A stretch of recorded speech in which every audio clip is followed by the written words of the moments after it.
about to start our presentation. Hello, welcome.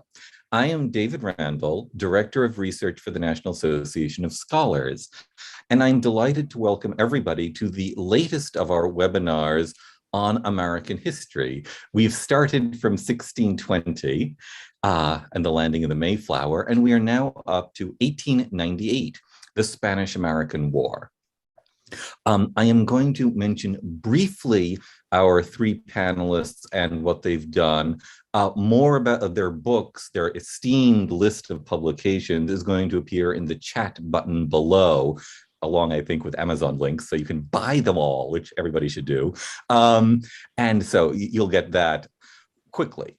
Dr. Bonnie Miller is a professor of history at the University of Massachusetts, Boston. She is the author of From Liberation to Conquest, The Visual and Popular Cultures of the Spanish-American War of 1898. Dr. Paul McCartney is associate professor of political science and director of the master's program in social science at Towson University. He is the author of Power and Progress, American National Identity, the War of 1898, and the Rise of American Imperialism. Dr. Louis A. Pérez Jr. is J. Carlyle Sitterson Professor of History at the University of North Carolina, Chapel Hill. He is the author of The War of 1898, The United States and Cuba in History and Historiography. Now, we've given our panelists discussion prompts on the War of 1898, and I think that's also listed on the webpage. I'll simply say now, each of them is going to be speaking for approximately 12 to 14 minutes. Then there will be questions, either them to one another or from me, or from you, the audience. You, the audience, please put in your questions in the chat or Q&A buttons below, and I will retail them to the panelists. They're also free to look and answer on their own. I'm simply going to give questions in ways that I think continue a conversation, not chronologically. If your questions don't get answered, I will forward them to the panelists after the program is done. So your questions will get answered, even if they don't get answered during this 90 minutes. Now, I don't actually know the order of the panelists. I forgot to ask, but Dr. Bonnie Miller, would you care to go first? Unless you arrange something else. Sure, I think Paul was supposed to go first. Oh, so in that case, Paul, excuse me, Paul. Because I can see that he's doing alphabetical, yeah. Well, Paul, then, I beg your pardon. Yeah, I'll go first and just and try to set things up a little bit. I think that the other presenters will take some of the themes and develop them a little bit more fully. So the way I want to present this episode briefly is, well, from the American perspective, and specifically what about the way Americans at the time thought conditioned them to interpret the events that were taking place, especially in Cuba, prompt them to act as they did. It was a war of choice, and wars of choice, as opposed to responding to an attack on you, really need, I think, a little bit of explanation as to, well, what made them choose to attack as they did. And I'm especially interested in understanding what belief systems that were in place invited some interpretations and not others.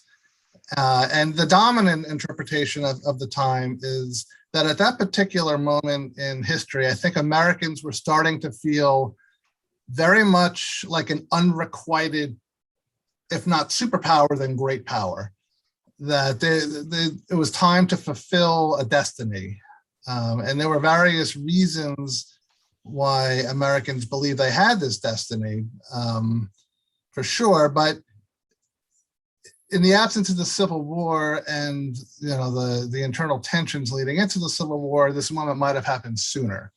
And the fact that it happened when it did, and the circumstances going on in Cuba happened to mesh with those ideas, kind of all came together and led Americans to say we have to intervene in Cuba. Now, without getting into too much detail about the circumstances, basically Cuba was in the midst of a nationalist revolt, as were the Philippines, although the Philippines, Americans were not paying careful attention to. And so even though the Philippines came to dominate the post-war debate, the pre-war debate focused on Cuba.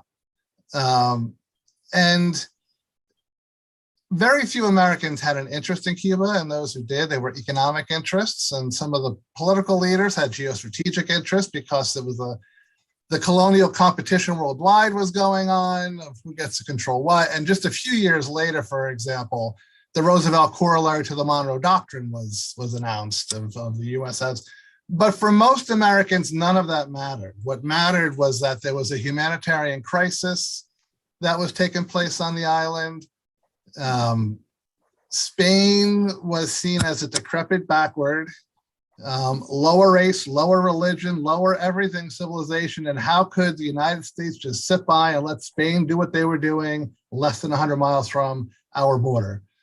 And so the United States, they didn't even really care about the Cubans per se, although they framed things, we have to rescue the Cubans. It was more about, we have to stop the Spanish from doing what they're doing. As a great power, we're essentially obligated to do something. And that's what great, to assert ourselves. So the Spanish-American War was seen and constructed very consciously as a coming out party of sorts of America as a great power.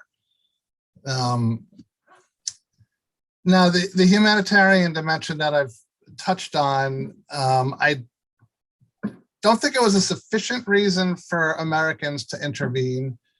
And let me, I guess, say a little bit about why there was a humanitarian dimension at all. The war that was going on in Cuba, the Nationalist Revolution, was a pretty nasty war.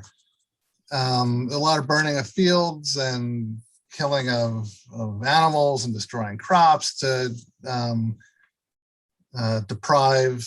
It was kind of a medieval approach, like siege warfare, kind of deprive each side of resources needed to sustain the war effort.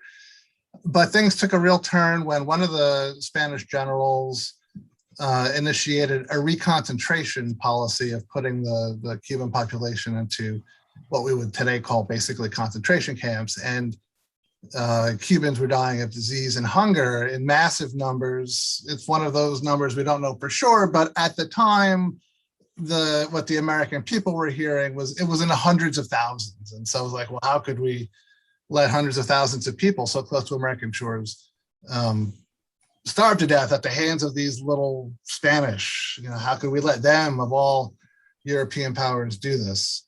Now, I don't think that would have been enough to prompt a war, but I do think it was necessary for getting American public support.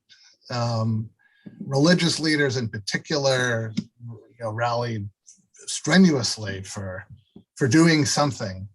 And one of the main precipitating events, there were a handful of small ones. We all know about the sinking of the Maine as one. Even though nobody really at the time believed that Spain did it, it was still enough that if it happened, at a minimum, it showed Spanish incompetence was something that was intolerable. But Senator Redfield Proctor, along with lots of other members of Congress, went on fact-finding missions to Cuba and would report their findings. And most of them they went in kind of hysterical, they came out kind of hysterical. Oh, this is so awful, blah, blah, blah. But Senator Proctor was different. He was, had a reputation of being kind of a skeptic, not really expecting to believe it. And so when he gave a very sober presentation that apparently validated all of the worst reports of what was going on, that kind of clinched the opinion of a lot of Americans that there was something to it and something had to be done. And because the American public had for several months by then whipped into something of a jingoistic tizzy, that moved some of the less jingoistic ones to say, okay, it's going to happen. We're going to do it. And so America went in, and when they went in, and it was a very quick war, and Spain couldn't put up much of a fight, basically all of the crazy prediction, we're a great power, we can just come and rescue the Cubans and do what we want, seemed to be totally validated by the victory. It really clinched the sense that, okay, we're a great power.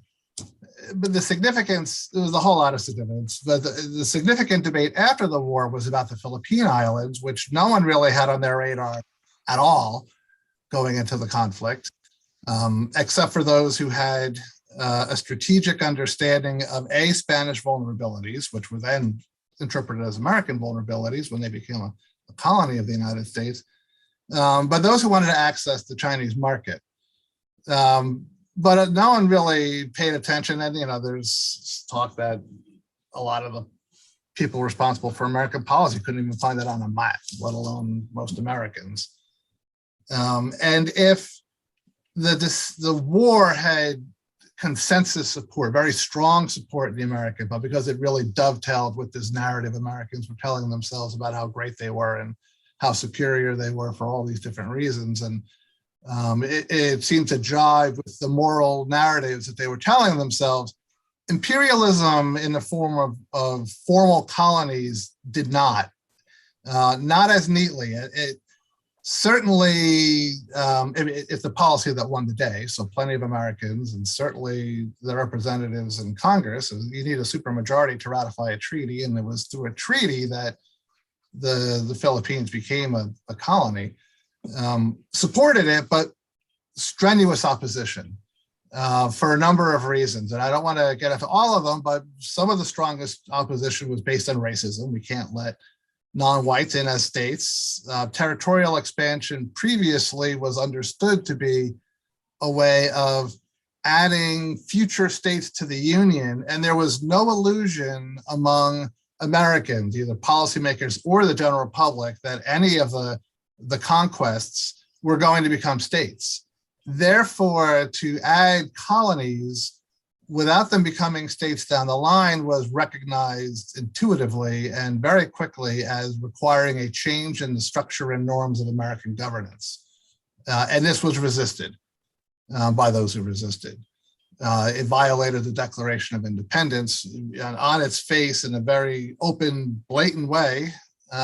We were, the United States was born by throwing off the colonial yoke, even though we were settlers and not to colonize, but that's a little detail.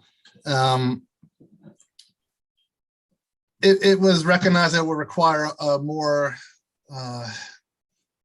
robust foreign policy that required a bigger central government that was, in other words, a transformation of the relationship between Washington and the states on the one hand, and the fundraising apparatus. Everything about American governance would have to be more centralized in order to meaningfully project power abroad.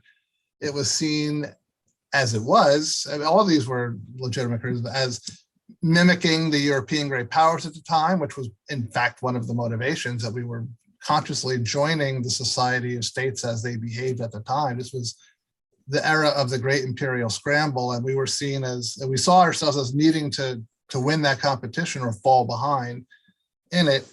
But the debate kept on going, and then the Philippine-American War, which I don't have time to talk about, followed on the heels. It was a very ugly war. Basically, all the policies that Spain had done in Cuba that riled up Americans started doing in the Philippines. We set up concentration camps too. Estimates of the number of Filipino citizens who died, civilians, was in the hundreds of thousands, but again, who knows for sure. Allegations that were supported in court-martial proceedings of torture and so on. It's not a conflict that we look at, but by then, because the treaty was ratified, the decision to expand was mostly ratified in the presidential election of 1900, a lot of Americans didn't pay as much attention. An anti-imperialist movement remained in place and was as vigorous as it could be for about 20 years afterwards, but it was really never that close to overturning the policies that came from it. And I'll stop there and let Dr. Miller and Dr. Pérez expand on some of these points. Thank you so much. Thank you. And so I believe, Professor Miller, you come next then? Sure, I'm going to share my screen. I'm going to see if this works.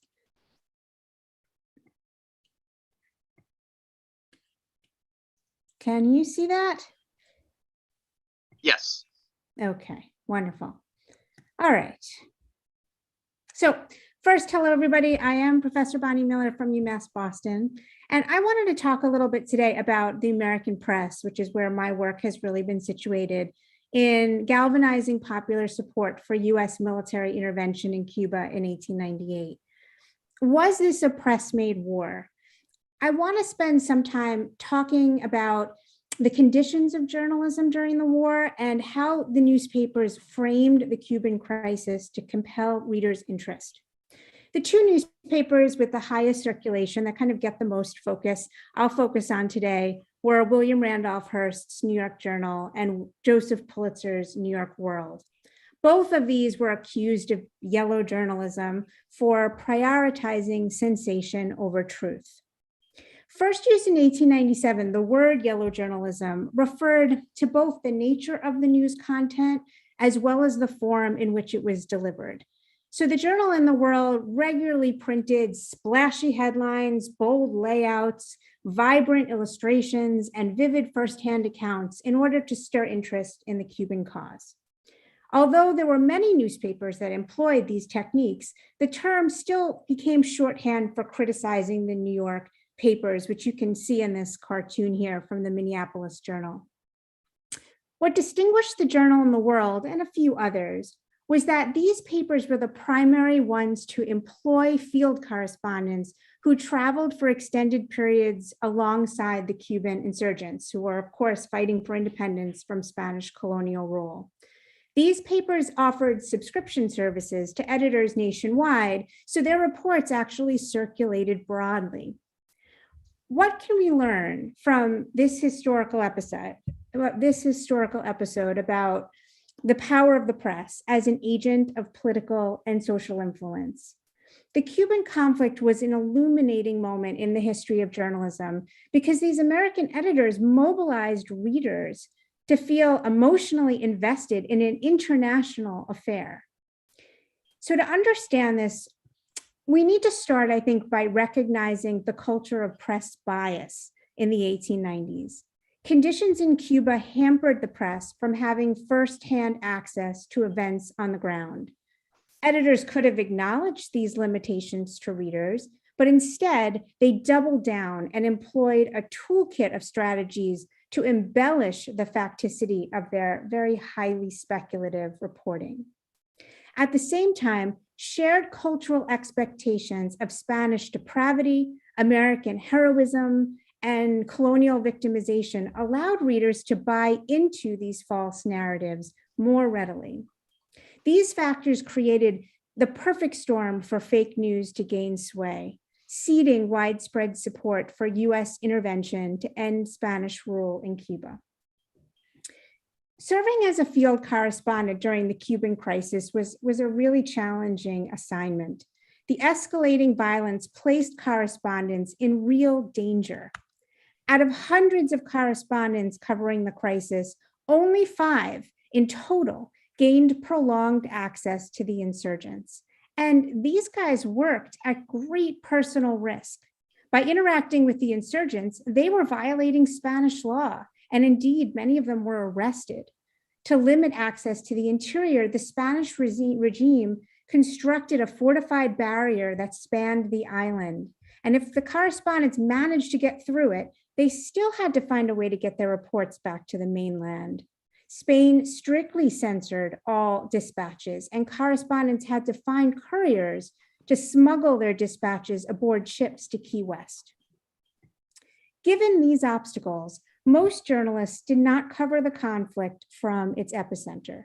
In 1895, the Cuban nationalist leaders created the Junta, a propaganda network, to raise money and rally support for their cause. And Junta agents were strategically positioned in Key West, Tampa, Jacksonville, New York, and other key cities. The late 1890s may seem far removed from our current context of 24/7 news coverage, but the circumstances weren't that different. The leading urban papers printed multiple editions per day, creating a constant demand for new material. It's not really that surprising then that these correspondents, eager to please their editors, might sacrifice accuracy for juicy reports fed to them by junta agents. The dynamics of the situation made it impossible for them to verify information, so that press coverage was strikingly uneven. It encompassed some critically valuable reporting acquired at great personal peril, some intentionally misleading content rooted in lies, and probably most of it was based on rumor and speculation that simply could not be authenticated. Driving this culture of false reporting was a general lack of understanding of what the nature of the conflict was in the first place.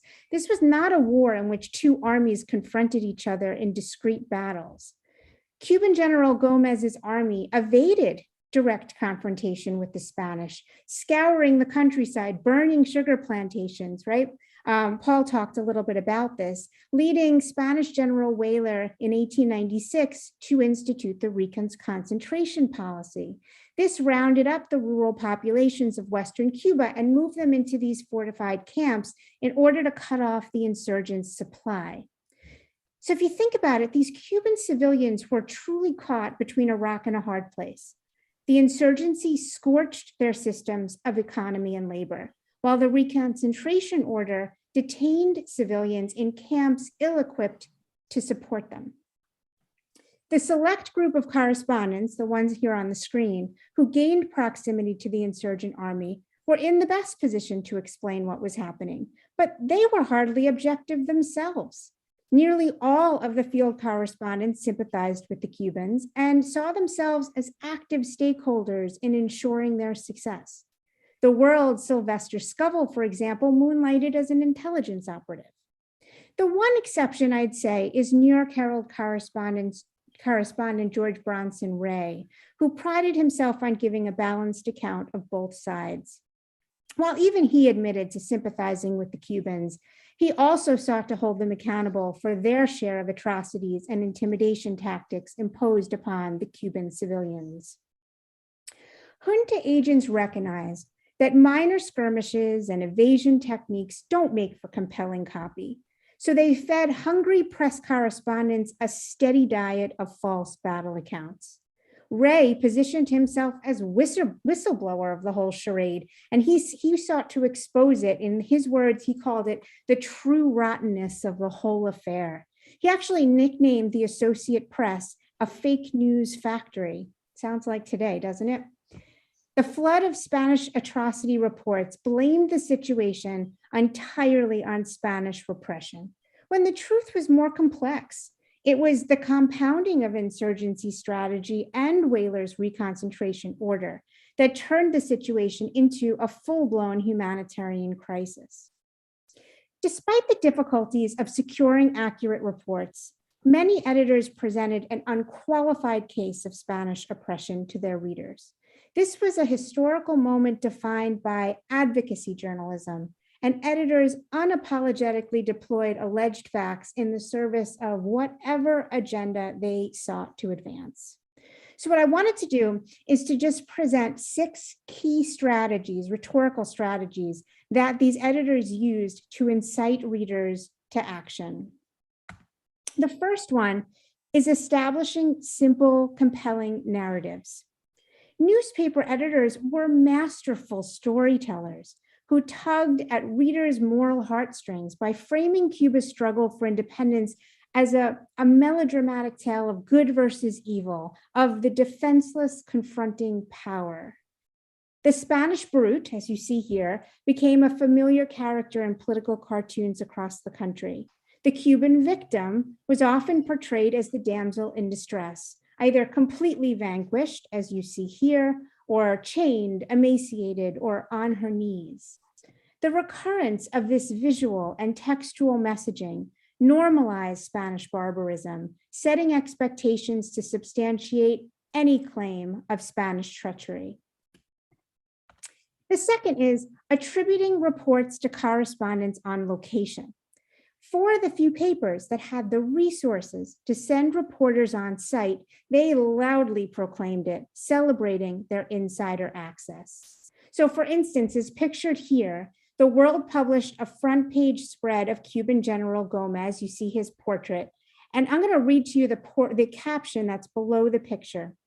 Reproduced from a photograph taken a fortnight ago in Santa Clara province, General Gomez held in his hand his signed message to the United States sent through the world. The article reveled in the fact that world correspondent Sylvester Scoville was the agent to deliver the message. Okay, the third, providing visual proof. Some of the most compelling images of the press campaigns were compilations of starving Cubans, particularly women and children. The journal took its picture campaign a step further by submitting its images to Congress as evidence. In a revealing meta example of graphic news consumption, the journal here is illustrating congressional leaders viewing their own images, allowing readers to experience their moral outrage collectively with their national leaders. All right, number 4, statistical data. Editors punctuated these illustrated stories with statistics attesting to the dire situation. You can see the headline here. I don't know how small it is, but I wrote it out on the side. World photographs taken among the 200,000 survivors of the 400,000 Cuban non-combatants condemned to death by Weyler's order. Along with the heartrending images, the numerical data magnified the scale of the crisis, though editors had no way of confirming these numbers. More recent studies estimate the death toll as fewer than 200,000, but reports in the New York press went up as high as 600,000. Okay, and number 5, deploying expert opinions and testimonials. Well, as we mentioned before, on February 15, 1898, the battleship Maine exploded in Havana Harbor, killing 266 American sailors. The American and Spanish investigations reached opposing conclusions. The Spanish determined the cause to be internal, like an accident, while the US Naval Board believed a mine had detonated in the harbor, but found no evidence to tie Spain, or any other party for that matter, to the crime. Still, these inconclusive findings did not prevent newspapers from convicting Spain in the court of public opinion. Press accounts were filled with statements incriminating Spain by a range of naval experts. The New York papers hired diver teams to investigate the Maine wreck, but they were barred from the site. So instead, they turned to these experts to make their own assessments based on speculation. And from this, the Journal and the World claimed it had the cold facts to prove Spanish culpability. And the final one here, creating the illusion of corroboration. Fake news begets more fake news. The cumulative effect of atrocity reports served to validate the larger whole. The persuasive authority of these reports rested on a presentation of content that affirmed readers' conceptions of the conflict. And over time, readers acquire more buy-in, contributing to what media researchers term selective exposure, when people indulge information that pleases them and ignore information that challenges them. So, did yellow journalism cause the Spanish-American War? Despite all that I've said and the pervasiveness of false reporting, I still say no, and here are my reasons. The press did not control when the nation went to war. The Journal and the World had been advocating for intervention for years. Even with the penchant for fake news, the press did not invent the humanitarian crisis in Cuba or the Maine explosion. And the press did not prescribe the imperialist agenda of the war. Simply blaming the war on press sensationalism deflects responsibility away from those who had the actual power to shape foreign policy, who adopted an imperialist course when the press had advocated for Cuban independence, and as Paul mentioned before, hadn't focused on the Philippines at all, and here we came out of the war holding them. Still, even if yellow journalism didn't cause the war, the propaganda-infused media environment is certainly a relevant factor in understanding popular investment in the conflict. Press coverage kept the public spotlight on the Cuban crisis, persuading readers to care about its impacts and ultimately unite behind a military course of action. Perhaps this sentiment was easily stirred, as the nation hadn't seen war with a foreign power for 50 years. Many readers may have been willing to accept or simply overlook some degree of bias, maybe not realizing the full extent of falsity permeating these press accounts. In the end, the most disturbing element is the lengths to which certain editors went to proclaim the factual basis of their reporting when they were fully aware of its tenuous nature. And I think maybe this is the lesson to be learned. The newspapers that declared their devotion to truth the loudest were the least faithful to it. If you're interested in learning more about this, I just wanted to give one little shameless plug for my newest article that is actually hot off the press in Homefront Studies. They're launching their first issue. And most of the content that I talked about today actually comes from that. So I thank you for listening, and I look forward to the discussion. Thank you so much, Professor Miller. And now we are going to Professor Pérez. Yeah, good evening. I'm going to come at this a little bit from where John left off. I'm interested in narratives. I'm interested in myths. And I want to kind of peel away some of the narratives as the source of war. Almost all through the first half of the 20th century, we dwell on the US purpose in 1898. The American purpose is something with a self-referential vanity, the stories that people tell about themselves, that the American people bestirred themselves to sacrifice life and treasure, to discharge noble sentiment, beneficent intent. And it's what John called what was developing and perceived to be a humanitarian crisis. And John also said this kind of moral narratives that kind of engulfed the purpose of war in 1898. It's become known as humanitarian intervention. And that idea has kind of fixed itself certainly through the 20th century, even into our own time. So dominant was this interpretation of the war through the first half of the 19th century that it produced, ironically, a backlash among the realpolitik people of the mid-20th century Cold War mentality. And I want to focus briefly on two eminent political thinkers of what we can call realism in international relations. First, George Kennan in his classic book, American Diplomacy, published in 1951, and published in the same year, Hans Morgenthau in Defense of National Interest. What is interesting is that both of them accepted uncritically, the prevailing historiographical truths that the war with Spain in 1898 was a humanitarian war, entered into for beneficent intent and selfless purpose. And they both took on the proposition of humanitarian war as a paradigm to attack, because these were the realpolitik people. They opposed war for any reason other than verifiable, certifiable national interest. And they both argued in different ways that there were no national interests at stake in 1898, that the war was a war really without any vital security interest, waged as a result of the spasm of popular, emotional, and humanitarian sentimentality.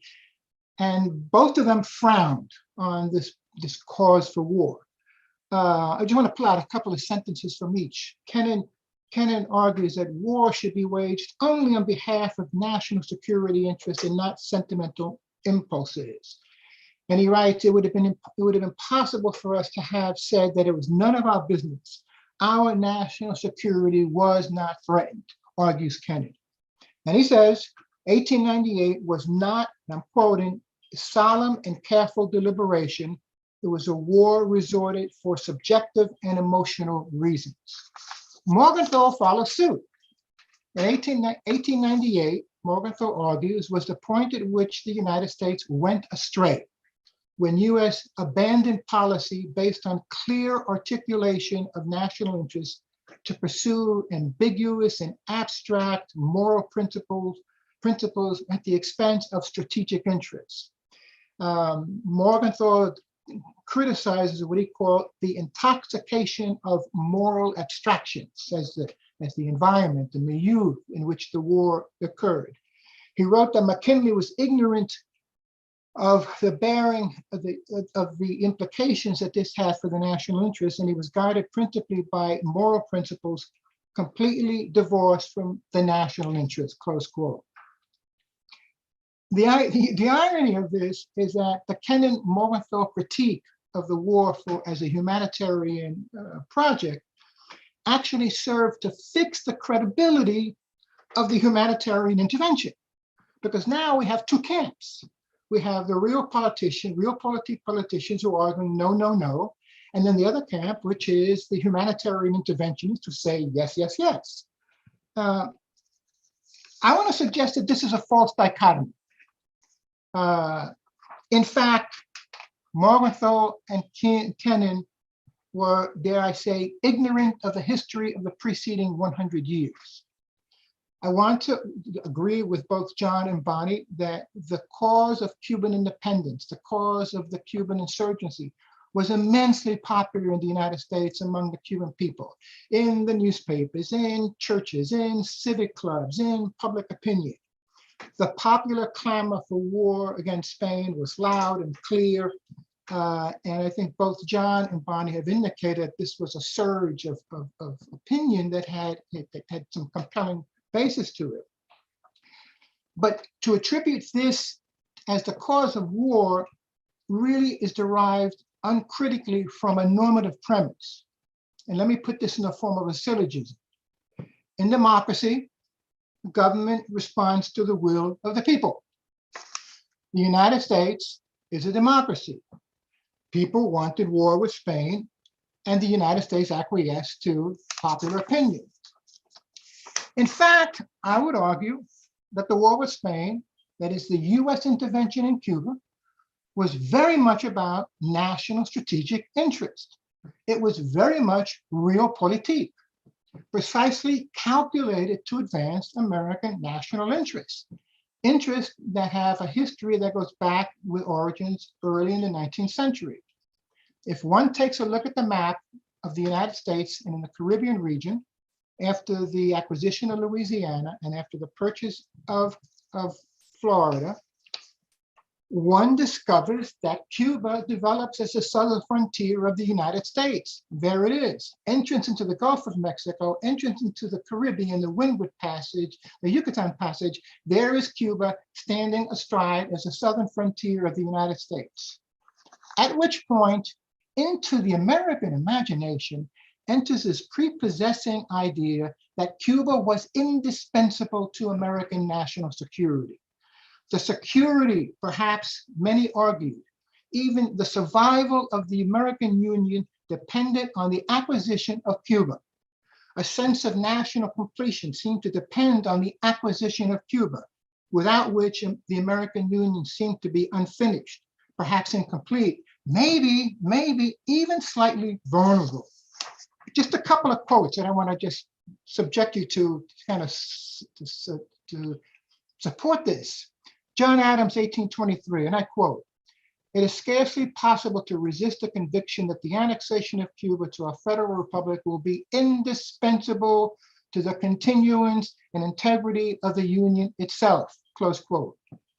Secretary of State James Buchanan in 1848, "We must have Cuba. We can't do without Cuba. The acquisition of Cuba would greatly strengthen our bond of union and ensure the perpetuity of our union." John Calhoun threatens, quote unquote, the hazard of war with all its calamities to prevent Cuba from passing into any other hands but ours. And he adds, "The island is indispensable to the safety of the United States. And Secretary of State John Calhoun was lucid, totally lucid, about the meaning of the significance of Cuba at mid-century. And he says, these are messages that are conveyed to Spain by way of US ministers. The whole power of the United States would be employed to prevent Cuba from passing into other hands. At another point, this government is resolutely determined that the island of Cuba shall never be ceded by Spain to any power other than the United States. And Calhoun adds, the prospects of Spain ceding Cuba to other hands would be, and I quote, the instant signal for war, close quote. Wow, okay, think of this. The prospects of Cuba passing into other hands would be the instant signal for war. Well, guess what? Guess what? In 1898, after 3.5 years of a wicked insurgency that Bonnie has so well chronicled, the Cuban insurgency appeared to be gaining momentum and indeed appeared to be reaching a culmination. I do not want to get into the debate that the Cubans were winning the war and they would have won the war without the United States. This is a debate that rages on among historians, certainly in Cuba and in the United States. We can't prove that. We cannot verify, we cannot document that this war was going to end in 30 days, 60 days, 90 days. However, what we can demonstrate and what we can prove are perceptions. And perceptions from Spain, from the Cubans, and from the Americans, all are unanimous in the belief that Spain could not last one more rainy season in the war in Cuba, that the backlash of public opinion in Spain was so strong, and the toll of the war against the Spanish soldiery was so great that the war was perceived to be coming to an end in 1898. Whether that's true or not really doesn't concern me. It is the perception that concerns me, because it is the perception on which policy was formulated and advanced. The military solution, as Bonnie suggested, under General Weyler, which was scorched earth, reconcentration, had failed. The policy had failed. When Weyler left Spain in January 1896, he said 2 years. In 2 years, this war would be over. And we're closing in on 2 years and the war wasn't over. And the anti-draft riots were expanding in Spain. And then in the summer of 1897, Weyler's principal backer, Emilio Cánovas Castillo, was assassinated. And the hardline policy of the Spanish government all of a sudden was ended. That is, the military solution policy had come to an end. The liberals take power in Spain, and now they go for the political solution, which was autonomy. Well, autonomy was a failure because the Cubans rejected it. The Spanish military rejected it. And the point of fact is that when autonomy was declared in January, the autonomous government was declared in January 1st, 1898, there was a horrendous military mutiny of Spanish officers and Cuban and Spanish volunteers that ripped through the city of Havana, creating chaos and disorder, to such a point that the US Consul General in Havana, Fitzhugh Lee, cables to Washington, says, we need a naval presence in the United States. And that is when the Maine chugs into Havana Harbor because of the military rebellion in January 1898. So what I'm suggesting is that this proposition of the war let me back up, the proposition that the prospects of Cuba passing into other hands would be the instant signal for war necessarily and inevitably means Cuban hands. Cuba was too important to allow, was too important to the United States to allow a sovereign national government in Cuba. The intervention in Cuba then, okay, is not an intervention to assist Cubans to win their independence. The intervention in Cuba is designed specifically to preclude, to foreclose the independence of Cuba. And indeed, 3.5 years of the military occupation of Cuba firmly sets in place a client state to which Cubans were subjected from then until at least 1934. And I would like to close with a quote from Elihu Root, who was at the time the Secretary of War in the McCartney administration, which I think sets in relief. And this was, he was interviewed years later.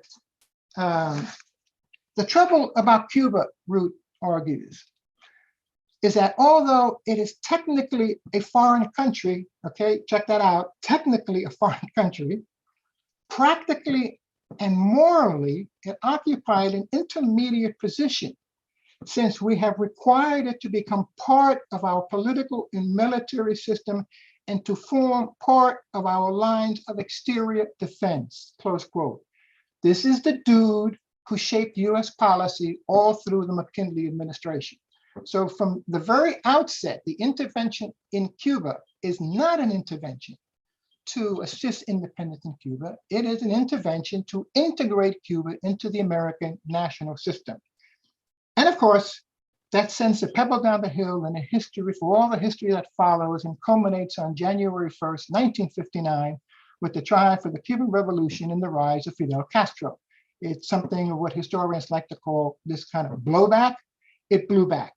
Let me leave it here, and I'd love to have conversation and discussion. Thank you all. Thank you very much. Let's see, we have a number of comments to have. One of them, actually, also, some of them being answered already, excuse me. Okay, sorry, I was going to do some of the Winston Churchill ones, which were answered privately. Actually, let me just mention, there was a question from James Muller, how did Winston Churchill's reporting on Cuba compare to yellow journalism? Actually, Professor Muller, these were actually interesting questions. I know you've replied privately, but could I ask you to respond and just say them again for the people as a whole, and just so it can be on our recording? Professor Miller, I should say. Oh, okay. I wasn't sure if you were asking the person to ask the question first. Oh, no. Yeah, so the question had to do with Winston Churchill. It's interesting because as a young reporter, he actually visited Cuba during the period leading up to the war. He was on assignment from the London Daily Graphic, and he was there, as he saw it, as a guest of Spain. So he was very careful not to be overly critical of the Spanish, which is something that he actually regretted in his writings later.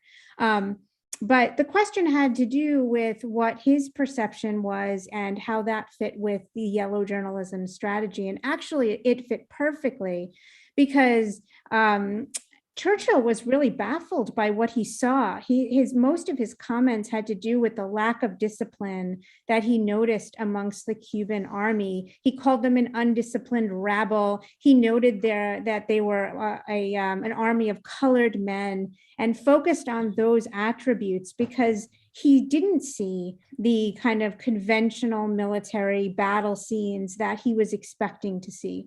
This was a guerrilla warfare for the most part, and he really wasn't prepared to understand that and to validate that. And it's this kind of perception of the Cubans, and also will later be of the Filipinos, that then goes to allow the US government to justify not giving them the independence that they had fought so hard for. And so it ends up, Churchill's view of what was happening was very similar to what was being reinforced in most of the Yellow Journal Press's reports, because the junta was feeding them reports of large battles that were then getting reported back in the US press when they weren't actually happening, because the junta knew that a guerrilla type war would not be something compelling to American readers. So there was a real disconnect between what American readers thought was happening because of what the junta was feeding them and what and what was actually happening. So Churchill's surprise, I think, is probably very similar to what the American readers probably experienced. Thank you. I'm going to go from the Churchill actually to a somewhat broader question. And I'm actually going to mention a Japanese novel I read, Clouds Upon the Hill, which is in effect a historical novel about the Russo-Japanese War, closely based on history, where a Japanese military attaché goes to observe the Spanish-American War, and in fact says, this is wonderful. This is how we should conduct wars when we do it ourselves. I'm going to build on that to, can you, all of you, say something about the perceptions of the Spanish-American War from third parties, people in England, people in Russia, people in Brazil? How did this play to everybody else who wasn't immediately involved? Who would like to answer that first? In Latin America, of course, the body of opinion is for independence. The Mexicans and the Mexican consulate in Havana was horrified by the Spanish conduct of the war, especially during the year and a half, 2 years of Huelva. That's a built-in constituency from previous Spanish colonies rallying around the last two colonies, Puerto Rico and Cuba, to finally expel, Spain from the Western Hemisphere once and for all. And so there is considerable sympathy, and Cubans had operated, and Bonnie has suggested this, the Cubans had operated juntas all over Latin America. They were there from Jamaica and Central America and South America. I mean, they had agents who were doing exactly what they were doing in the United States with local newspapers in Colombia, in the Dominican Republic, in Mexico, and Venezuela. Exactly the politics and policies that the junta was following in the United States, they were doing it in Latin America. Professor McCartney? Or Mr. Doctor, yeah. The European states, the way they constructed international society, they just looked at each other, and international law was only for states. If you weren't a European state, you weren't a state, you didn't have personality. And they saw the United States as kind of becoming someone they had to really take acknowledgement of through the war, as asserting themselves, as showing power. And you could, especially in the case of Britain, doing some recalculations that if we make an alliance with them, then we can sort of offshore to the Americans interests that we maybe have in common in the Western Hemisphere, because they were starting to get worried about Germany. Germany was observing the naval battles in the Pacific, and they had designs on the Philippines and other islands as well. And so there was an assessment of the United States as someone that they have to start paying attention to in a way that they maybe didn't quite pay attention to previously, which is what Americans wanted. So, yeah. Professor Miller? I don't have all that much to add. I think that what Paul just said is how I would answer it, which is that I think this war put us on the map in a lot of ways, and the geostrategic interests of potentially Cuba and the Philippines and what this would have for our naval, expand that. Also the taking in of Hawaii, which gets annexed during the course of the Spanish-American War, is also an important in terms of giving us power in the Pacific. So regardless of whether or not they thought we were justified, I think we got the attention, well, the United States, I should say, got the attention of a lot of these foreign powers in recognizing that, in the actions we were taking. I think there was certainly sympathy for it on a humanitarian level, especially in the British press. But again, I think that this was largely seen as a strategic move. Thank you.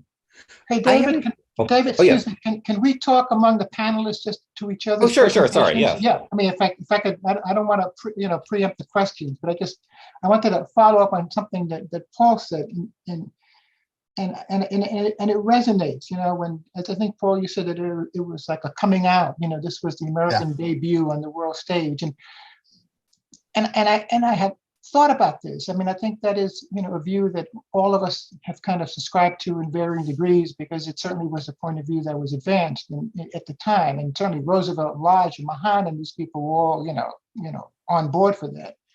And what I find baffling, how powerful this impulse must be, that the United States undertakes territorial expansion to exercise authority over 11 million alien, quote unquote, people in the Philippines, in Guam, in Puerto Rico, in Cuba, and let's not forget Hawaii, because Hawaii comes into this gig also, to put them under the protection of the American flag at the very moment that people of color in the United States are being persecuted under that same flag.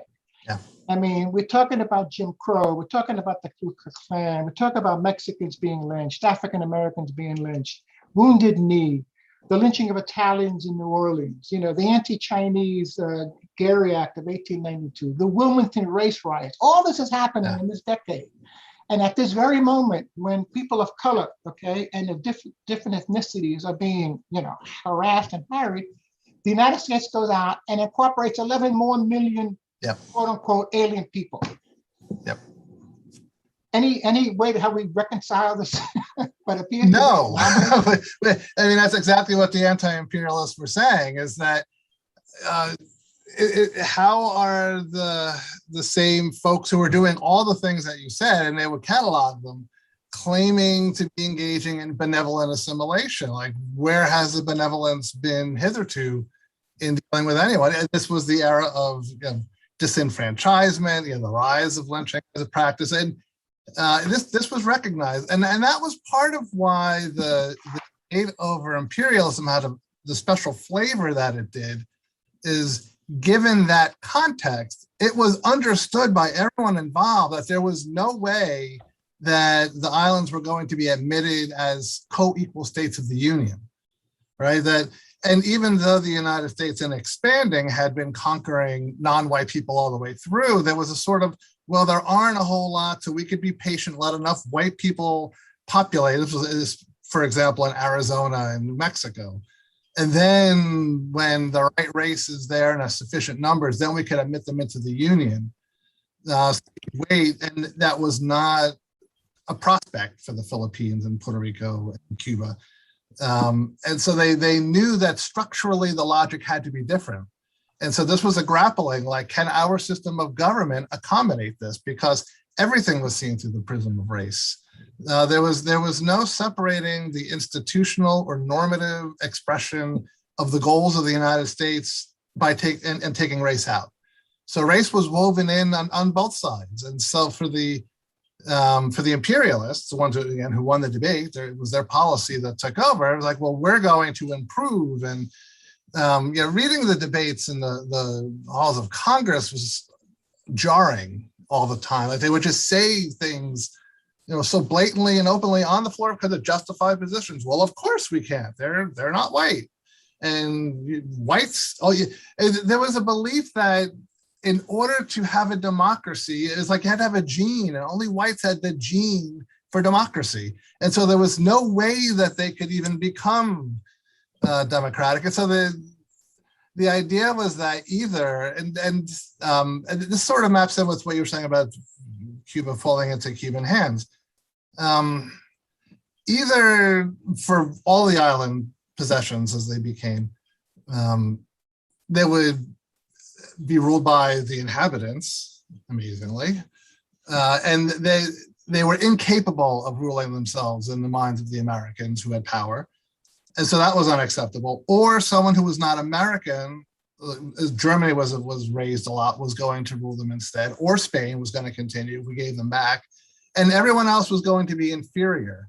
That Spain was constructed as having a different race. It was like a hierarchy of race, and the hierarchical construction of race was defining the different nations competing. And anyone other than the United States ruling over these people was seen as worse than the United States ruling over these people. And the Supreme Court decisions at the time in validating these decisions, ironically, because again, the history was openly argued by the anti-imperialists very vocally at the time. Then, so even if Americans wanted to be willfully blind, it was hard because there was a big constituency making these exact arguments. But they would, in the Supreme Court opinions, there was language to the effect that the Anglo-Saxon has an affinity for justice that will not allow them to do these horrible things. That we have a natural respect for people's rights and justice. So of course that we're going to treat them well. And writing that unironically as Jim Crow was taking root all over the country at the same time. So yeah, there was, again, hypocrisy, I guess, is a word. I don't know if it's a strong enough word though, but yeah. So. I'll add a little bit more just to say that the racialization also comes through very strongly in the press campaigns. It was fascinating because you could see a color, like you can see a whole change in the coding of race in how the images of both Cuba and the Philippines appeared in the press prior to the war versus after the war. Prior to the war, you didn't see images of the Philippines at all because none of the press were focused on it. But the images of the Cubans were mostly female white, right? And if there were male images, they were not typically colored or racialized. But what's interesting is that once the imperial legacy of the war becomes pronounced, the way they depicted the Cubans and especially the Filipinos get instantly racialized, and they use the same kind of visual imagery that was used against in the kind of minstrel culture that they were in against African Americans were being used to depict what the Filipinos and the Cubans look like as a way of infantilizing and debasing them. So you see these kinds of racialized images all over the place, but used by both imperialists and anti-imperialists. In some ways, the anti-imperialists were even more virulent in their imagery because they didn't want these, Black people or people of color to be incorporated into the American national body. So these images were racialized on both sides of the debate. But what's so interesting is that only comes into play after the war. It's very different from before the war when the focus was on Cuban independence. One real quick thing is that when I went into this project myself, I had no intention of studying race, but it became unavoidable. It permeated everything so intensively. I'm like, wow, I guess race is going to be pretty central here. But it wasn't my objective in initially starting my research. So. Thank you. I am actually going to switch to another question now, simply because there are questions from various people. And I must say, I'm going to go to, I think, a very basic one, but it's come up more than once. And I think it's actually, people still care about this. What the heck actually happened to the USS Maine? What's the latest scholarship on it? And if somebody could start out by saying what did happen, blew up in Havana Harbor, what the mystery is and why remaining and what we do think happened. Spain was right. Sorry, what? Spain was right. There was a naval study in, I think, the 70s or 80s or something that confirmed it was an internal explosion in all likelihood. But I really don't think it mattered. The evidence seems that it doesn't matter how it actually blew up. I can quickly take you through the research on this.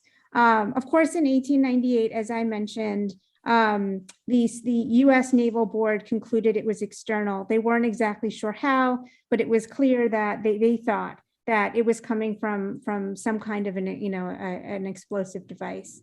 In 1911, they actually pulled the wreck up from the bottom of Havana Harbor, and they did a second Naval Board of Inquiry. And that also seemed to support that finding, that it was probably a mine that exploded it.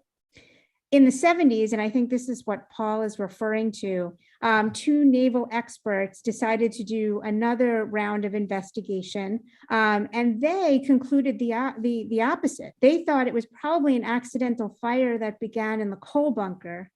In the late 1990s, another researcher from the National Geographic re-examined both the theories, the mine and the coal bunker theories. It was really fascinating. They used like computer generated modeling and all different kinds of things to try to reconstruct it. And they came back to the original, which is that it was an external cause. So I think it's fair to say we'll never know. But one thing is clear, and I think Paul said this in his presentation at the beginning, is that Spain had absolutely nothing to gain from blowing up the ship. So if it was someone from the Spanish side, it was either a rogue officer or it was just a disorganized, something coming out of their incompetence as opposed to kind of a planned conspiracy. It doesn't really make any sense. The Spanish immediately came in to the rescue. They offered mediation. They almost did every possible thing they could in order to try to mitigate it afterwards. I know there was another question in the chat, so I'll just quickly refer to it. Like, is this what caused the war? From the naval perspective, I mean, there's a lot of factors, but it certainly reopened the conversation in a way that may have made it inevitable at that point. Because even though the Spanish agreed to mediation, even though they did everything that they could to try to ameliorate the situation, at that point, in conjunction with Senator Proctor, as Paul mentioned, and some of these other reports of the humanitarian crisis, the momentum for war by February, March, and April of 1898 was so strong that it seemed at that point that it was leading, inevitably towards war. So I do think it was one of the most important causes of the Spanish-American War. And had it not happened, perhaps another year would have gone by before, things would have escalated. It probably would have happened anyway, but it might not have been that soon. Thank you. I have another question then, following up, and I believe this is also following up in the comments. Some of the motivation of the Spanish-American War was to serve the American national interest. How well did it end up serving the American national interest? Was it a success on the terms of given? I think we're going to have to address what success means. It's the United States still holds Guantanamo Naval Station. Okay, is that success? That comes from the intervention. It does serve the national interest because the United States established, both in the Platt Amendment to the Cuban Constitution and in the Permanent Treaty of 1903 with Cuba, far-reaching powers to regulate the affairs of the Cuban government. This was going to be a government that was going to be monitored and supervised and directed and organized by US national interests, setting into place, and from the very origins of the Cuban Republic, a deep frustration. 3 generations of Cubans had fought in the 19th century for independence, only to end up as a client state of the United States, which was not the Cuban plan.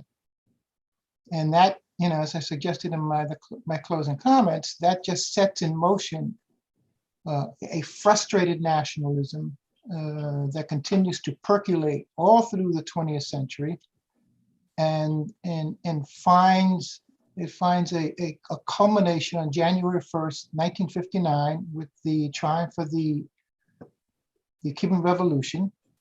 And Fidel Castro's very, very first speech on the morning of January 1st, after the flight of Batista, he alludes to 1898. He makes reference to this time we will win our independence. It will not be like 1898. And that resonated. Fidel Castro was brilliant in using history as a means of political mobilization. And so this is an experience that bore deeply into the Cuban memory. I'm actually going to push back on that one. So Sure. I'm a British historian.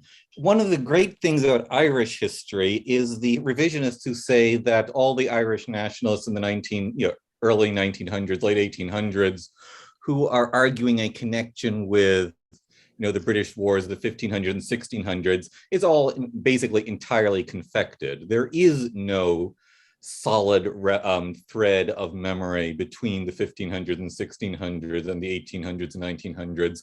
It's more or less entirely a retrospective confection of nationalists to justify contemporary means, and doesn't take into account all of the Irish interests that accommodated with the British Empire, that profited from them, et cetera, for several centuries. Why may I not put it to you that there was a very complicated Cuban situation with a great many interests, many of whom were willing to collaborate with and profit from the American relationship, and that whatever Fidel Castro says in 1959, this is a retroactive confection establishing a false continuity with the 19th century. Your and other people's responses. Yeah, I would agree with you. Yeah, there are many people who profited from and participated in governments that were pro-US, and sure, many people were established a well-being out of that relationship. But in point of fact, it's not artificial. The oppositional narrative of Cuba from 1902 until even recently, well, even now, the oppositional narrative of Cuban politics is always derived from the text of the 19th century. And the key element of this has always been national sovereignty and self-determination. That just resonates all the speeches, the tracts, the manifestos, José Martí, all these people, again and again and again. That becomes the rallying cry, Cuba for Cubans, national sovereignty and self-determination. And that recycles in each generation, the first generation of the 20th century, the second generation of the 20th, and the third generation.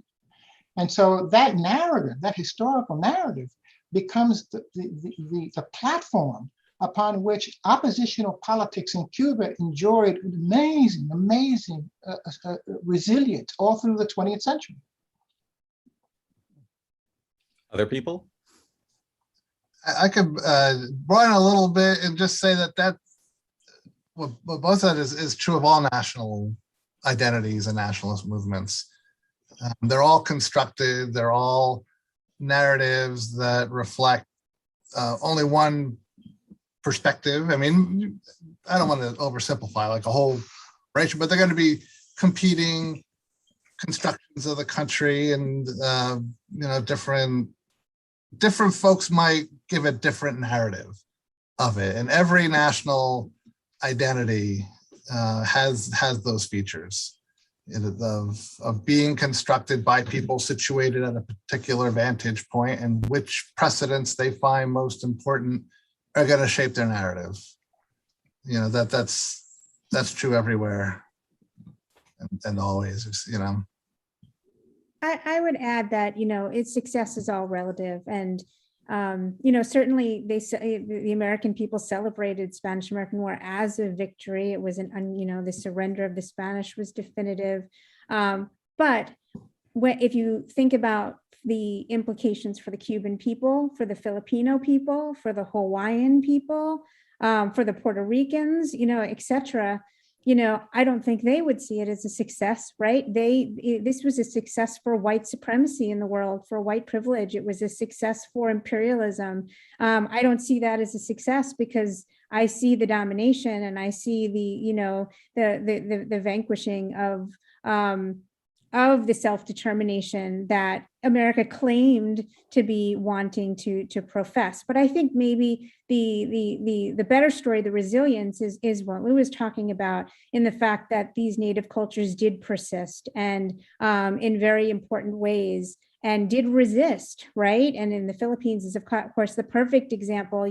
All of the success that happens in the Spanish-American War quickly unravels there, with the ongoing war and battle and the devastation to public opinion that turns on them pretty quickly in the first few years of 1900, because of the atrocities there and because of the scandals that occur.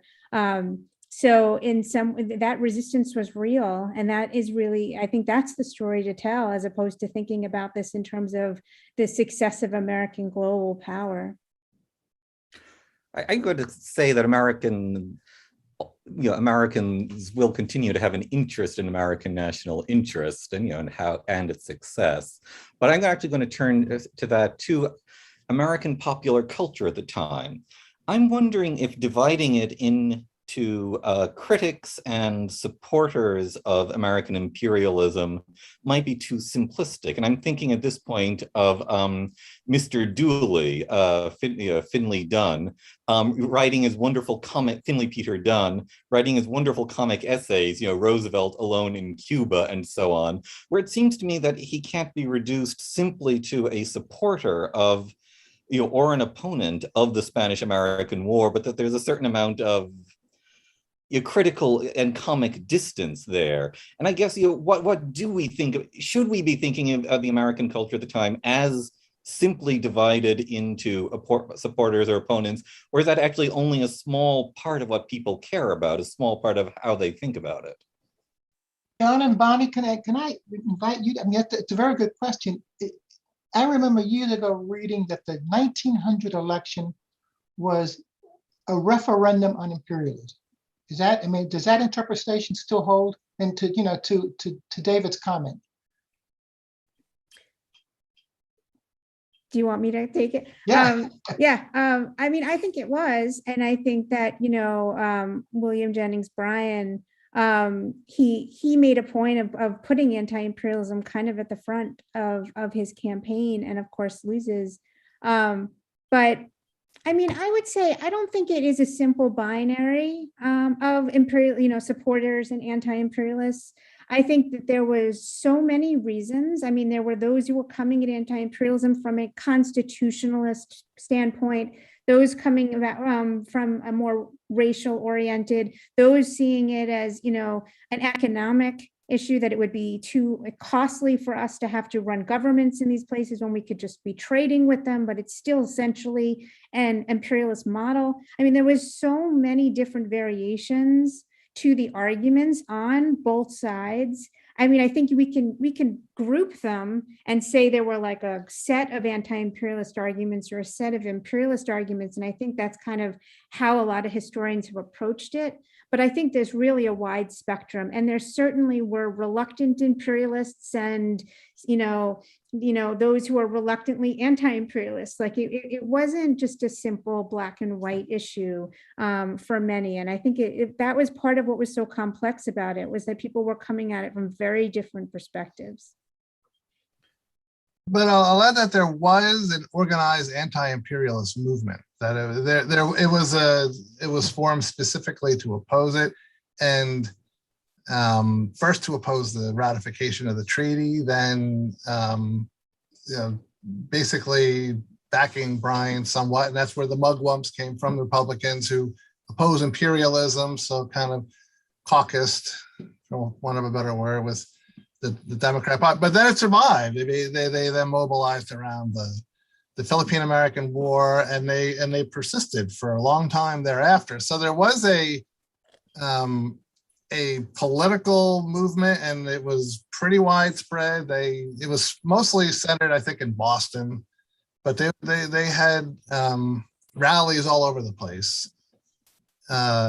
So it became a political thing, and the nature of our political system is it's winner take all, right? So it's, if you have an election and one side's going to be endorse one position, one side's going to endorse the other. So however complex the motivations may be for individuals or groups, when it comes to the level of policy, it's A or B. And there were a lot of A or B choices that were very concretely presented and debated as such, for the whole period. But I want to separate the going into war part out, because the Philippines was not on the agenda, and Henry Teller appended to the war authorization an explicit disavowal of an intention to annex Cuba. And so I think, and it was debated before that, wow, we don't want to go to war in order to annex Cuba.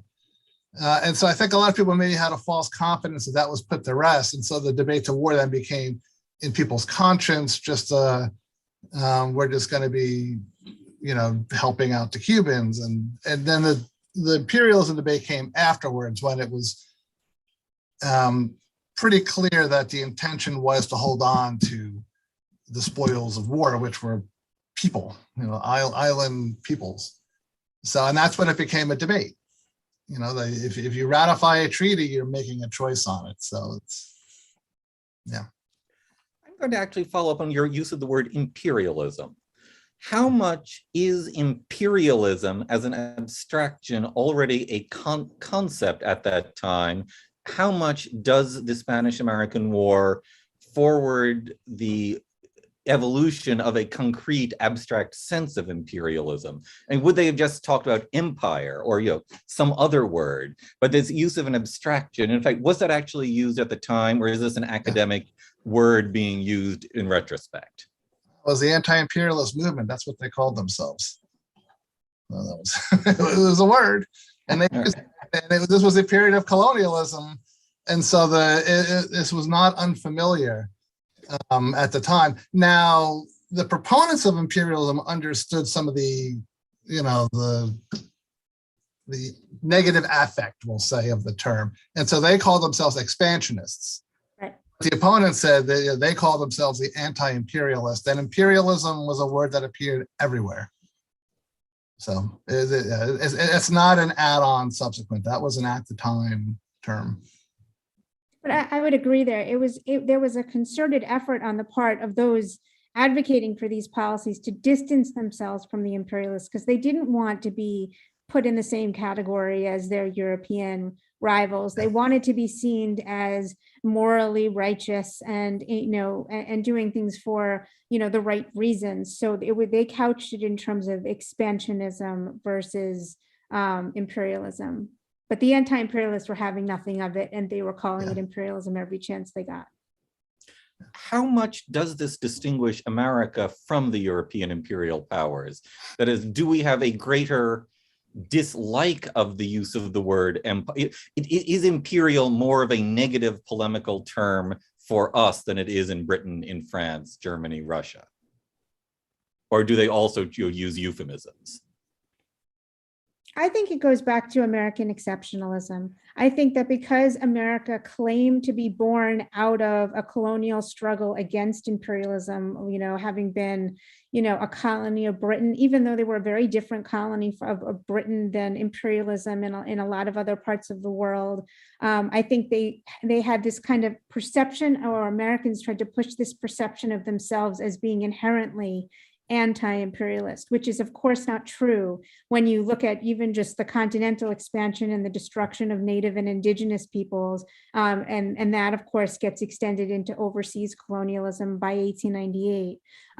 But I think that because of that, the power of the American exceptionalist narrative, I think that they tried to distance themselves and saw themselves as different from Europe, when perhaps they really weren't that different. Other people want to speak on this? I really can't say a whole lot about how the Europeans internally would have regarded it, except for they, Germany, for example, the people didn't really have any voice in the foreign policy, and so the way other European states engage in imperialism had less of a sense of democratic input. So I don't think that the leaders were quite as concerned as what the folks, the affect to quite the same degree. But this was in some ways Americans emulating Europeans. And the Declaration of Independence came up over and over again in pamphlets and congressional speeches. There was a clear recognition that there was something about the policy that cut against the grain of what America was supposed to be. So. All right. I am going to say we have time for perhaps one. No, I'm going to actually say not one more question. I think I should ask each of you, may I ask you now if I could ask each of you to give, say, a closing remark, whether we're getting near the end of our 7:30, would you be so kind as to perhaps give a minute or a bit longer a closing remark, each of you, and then I would simply close up for all of us. And I think that would bring us neatly towards the end of our 7:30 session. Do you want to do it in the same order or switch around the order?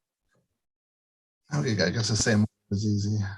All right, same order then, please.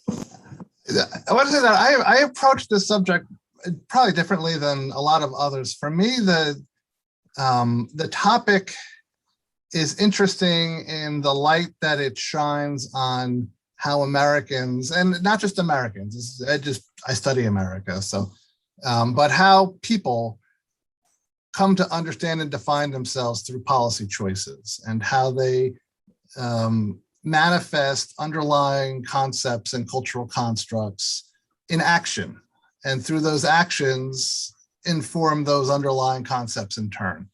And this episode was, to my mind, perhaps the most interesting time in American history in this regard. Maybe the founding is a little bit more, but in terms of Americans being very, very self-conscious about defining themselves through their policy choices. I mean, it was very high-level discourse that was taking place about what this meant, which is why some of the geopolitical dimensions may have been more important for the movers and shakers driving the policies, but whatever motivated the decision makers, the American people understood that this was something that was helping make America into what is either an actualization of the United States or a deviation of the United States, but this was not a status quo action like any other for what the United States is in the minds of the American people.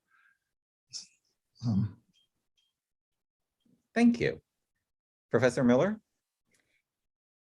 What I think I take away the most from this particular moment in our history that resonates with me, especially thinking in terms of more contemporary history and wars, is the disconnect between what mobilized people to support this war in the first place and then what it became.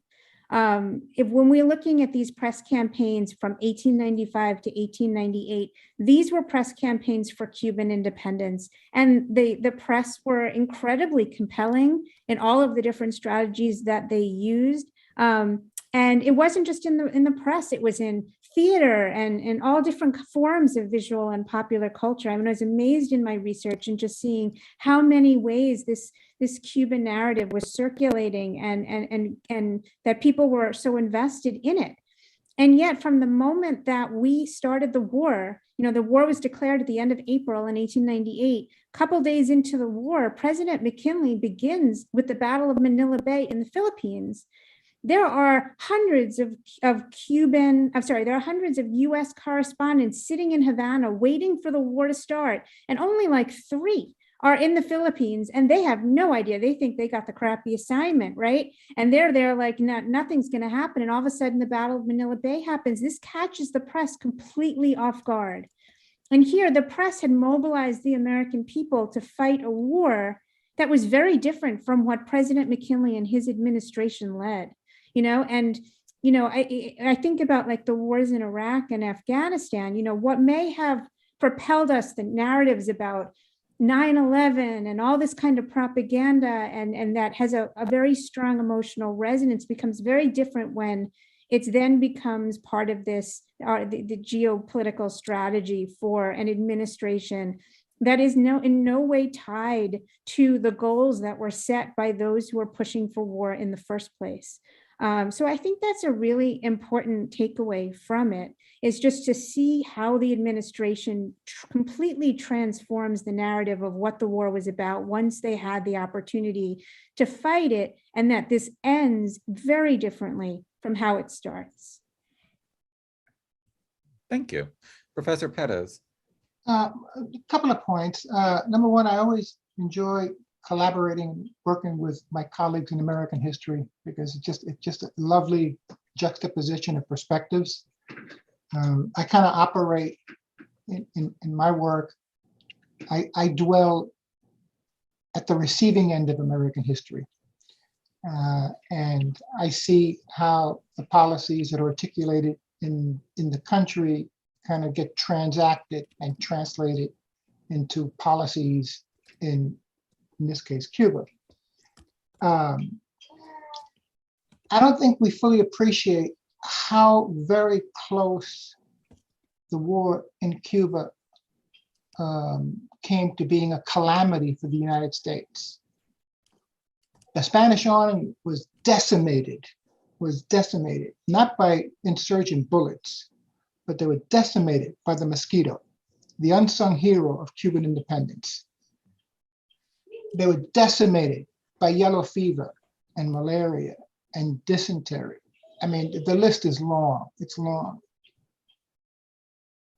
And I think this is why I think I disagree with Bonnie that this would have gone on for another year. So urgent was the need to intervene in Cuba before the end of that rainy season that the American government landed troops on the southeast coast of Cuba in July. What utter insanity to land American troops on the south coast of Cuba and wage a war in July and August during the rainy season of the eastern end of the island, oblivious to what has been happening to the Spanish army, which is, in fact, there was a near mutiny of the Spanish officers, the round robin petition that was sent to the War Department, telling, I think it was General Shafter, who would not, they wanted to pull back because the yellow fever was just ravaging the American army. And the easy terms that the Americans extended to the Spanish in the city of Santiago was because the army was at the verge of being decimated by yellow fever. And this is, the United States came within a hair of a calamity in Cuba for the same reason that the Spanish army faced a calamity in Cuba, disease and illness. And I don't think, we fully appreciate how close that was, how really close that was to ending up into a catastrophe for the American army. Anyway, I love collaborating with American historians. Thank you so much. You're making me think we should have done a webinar on Walter Reed, perhaps the next time we do one. Thank you, everyone, so much. The man who conquered yellow fever, for those of you who don't know. No. The man who conquered yellow fever was a Cuban physician by the name of Carlos Finlay. Walter Reed took the idea from a Cuban physician. I'm seeing a shaking of heads. Anyway, a good man in any case. So thank you very much all. It's been a lovely webinar. And to those of you watching, I will repeat, your questions, if unanswered, you can forward to me, randall@nas.org. And I can forward them to the panelists. So your questions will get answered. This YouTube will get published, ideally within 24 hours, on the National Association of Scholars YouTube channel. It will be available to you for posterity, for immortality, to play in your classes when you're sick, all the good stuff. Yeah. And we will be going on to further webinars, both in our American history series and in our American literature series. We will, on December 2nd, be doing American literature, Go Tell It on the Mountain. And on December 7th, good heavens, for Pearl Harbor Day, we're doing something on World War I. That was a odd coincidence. But anyway, we are continuing and going forward, both in literature and in history. And I encourage everyone to see as we strive to keep up to the quality of the excellent webinar you've seen here. David, thank you all so much. And you all have a good Thanksgiving. Thank you. Happy Thanksgiving to everyone. All right, to the audience, to the panelists, take care. Happy Thanksgiving. Hasta. Thank you. Bye-bye.